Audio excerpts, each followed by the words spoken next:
जीवन की स्थितियां और परिस्थितियां कभी भी अनुकूल नहीं रहती।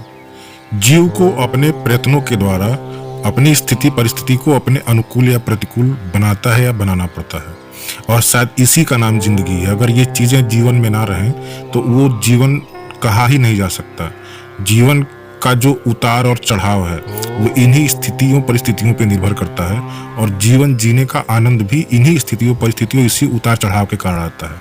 आप सोचिए जरा कि अगर हमारे जीवन में दुख की अनुभूति ना हो तो दुख के बाद आने वाले सुख की अनुभूति हम कैसे कर पाएंगे, और अगर सुख की अनुभूति ना हो तो उसके बाद आने वाले दुख को हम कैसे महसूस कर पाएंगे। ये सुख दुख उतार चढ़ाव ही जीवन जीने की कला हमको सिखाती है। एक जीव को इस दुनिया के लिए, इस जीवन के लिए अनुकूल बनाती है, हमें अपनों और गैरों की पहचान करवाती है। इन स्थितियों और परिस्थितियों पे किसी का बस नहीं है। आप सोचिए जरा कि मानव जीवन में भगवान कहे जाने वाले पूरे विश्व के जो प्रेरणा स्रोत हैं प्रभु श्री राम, उनके जीवन की भी स्थितियां परिस्थितियां कभी भी उनके अनुकूल नहीं रही। जिस दिन उनको पूरे भारत का राज्य मिलने वाला था उसी दिन उनको 16 वर्ष का वनवास मिला। वनवास में भी तमाम तरह की कष्ट उनको उठाने पड़े। उनकी पत्नी का अपहरण हो गया, उनके भाई के प्राणों के ऊपर खतरा आ गया, लेकिन सारी स्थितियों परिस्थितियों को अपने जीवन के अनुरूप बनाते हुए आने वाली स्थितियों परिस्थितियों पे सही गलत निर्णय लेते हुए इंसान जो आगे बढ़ता है वही उसको जीवन जीने की कला सिखाती है। एक बीज जो कहीं से उड़ते हुए कहीं से भटकते हुए आके कहीं जमीन पे गिर जाती है, उस जमीन पे गिरते टाइम उस बीज के लिए स्थिति परिस्थिति एटमॉस्फेयर हो सकता है उस समय ठीक ना हो।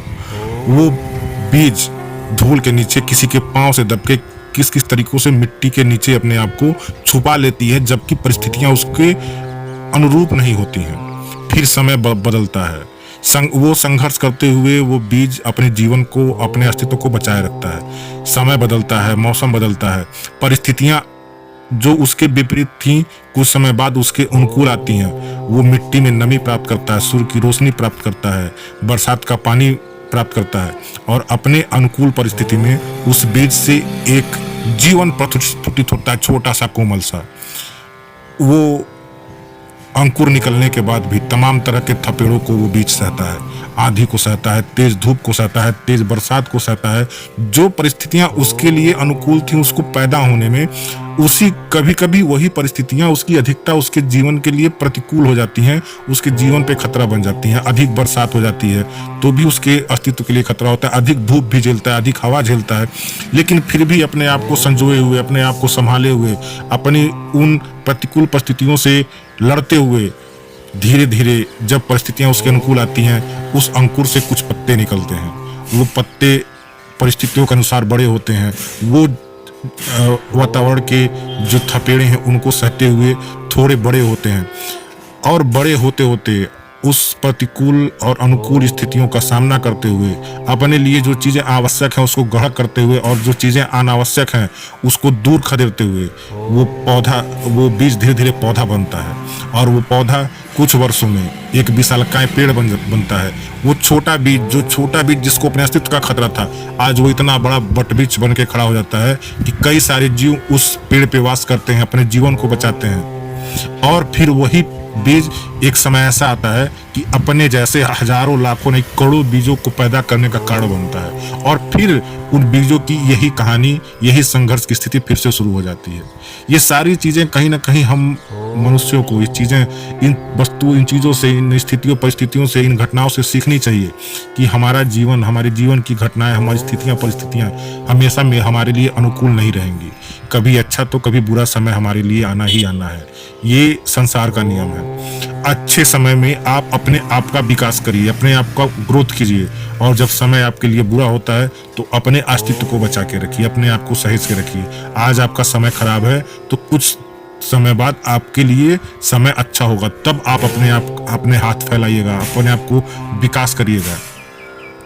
तो ये उतार चढ़ाव ही हमारे जीवन का आनंद, हमारे जीवन का रस हमें देती हैं। अगर हमें सुख की अनुभूति नहीं होगी तो हमें दुख का पता नहीं होगा, और हमें दुख की अनुभूति नहीं होगी तो हमें सुख का पता नहीं होगा। हमें अपना कर्म करते रहना चाहिए। सही समय पे क्या निर्णय हमारे जीवन के लिए सही हो सकता है, हमें सिर्फ उस पे फोकस करना चाहिए। बाकी सारी चीजें, जिस ताकत ने, जिस परम शक्ति ने हमें ये जीवन दिया है, जो हमें ये जीवन जीना सिखा रही है, जिस परम शक्ति इस प्रतिकूल और अनुकूल स्थितियों में हमारे जीवन को बचाए हुए है, उसके ऊपर भरोसा करते हुए अपने जीवन को उसको सौंप देना चाहिए।